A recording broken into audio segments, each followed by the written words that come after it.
What's up, Meta Nerds? This video is all about the CF9 Crossfire Starfighter that was used by the Galactic Alliance around the year 127 ABY.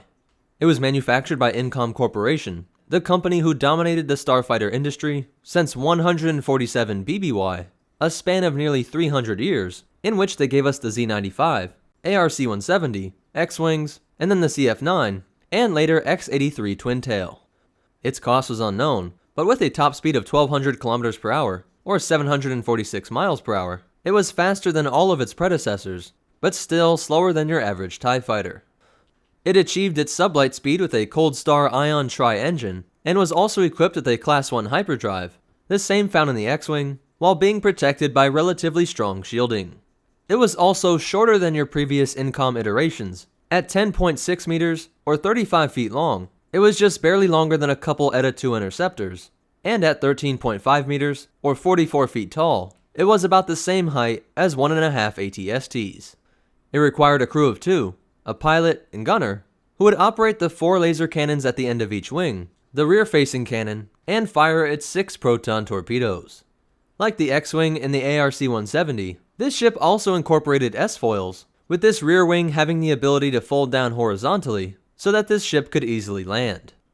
The interior was similar to the cockpit of the T-47 airspeeder, and a really useful feature was that the body and engine of this ship could separate from the wings so that it had a much smaller profile and could more easily escape incoming fire. And despite the fact that it had a rear gunner, this was rarely used. Because of how fast and agile the ship was, it was often too hard for a gunner to line up shots. Besides, the forward gunner could do plenty of damage on his own, since the crossfire pattern that gave the ship its name could fire in a mode that was similar to the prototype B-Wing, in that it would converge fire from each cannon on a single spot, a design which amplified the damage, and caused the plasma to fire over a greater distance, since the now larger plasma bolt would have more cohesion. Incom Corporation developed all of these traits with a very specific role in mind, as its hyperdrive allowed it to ambush an enemy, its speed, maneuverability, and shields allowed it to avoid the primary fighter of the Sith-Empire, the Predator-class fighter, while that crossfire weapon pattern allowed it to inflict a great deal of damage to everything from fighters to small capital ships, while keeping itself relatively far away from things like turbo lasers and point defense cannons. It's actually these traits that made the Galactic Alliance generals start to use it as an interceptor as well, with their small size allowing many of them to be stored inside of a capital ship or on a base, and once they swarmed out, their greater range let them hit the target before the enemy could shoot them.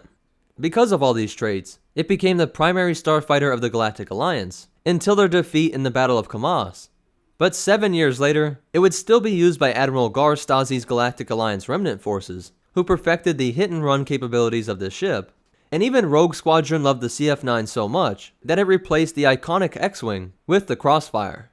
So that's it for the CF9 Crossfire Starfighter, and the only behind-the-scenes fact is that coming up with the dimensions for this ship is a bit tricky, since there are no official stats, and the only thing that we can work off of is that it is stated that the CF9 is shorter in length than the X-Wing and Z95, meaning that it had to be under 11.5 meters. But what's confused a lot of people since this ship came out is that if you look at the cockpit window, it looks like this thing should be much larger, at least something like 24 meters long. But in other pictures, it almost looks like the body of the ship was similar to the X-34 Landspeeder, which would give you a length somewhere around 6.04 meters. And this ship first appeared in the comic series Star Wars Legacy, number 20, Indomitable Part 1. But more important than all that, remember, you can always trust an Incom design, and the Force will be with you, always.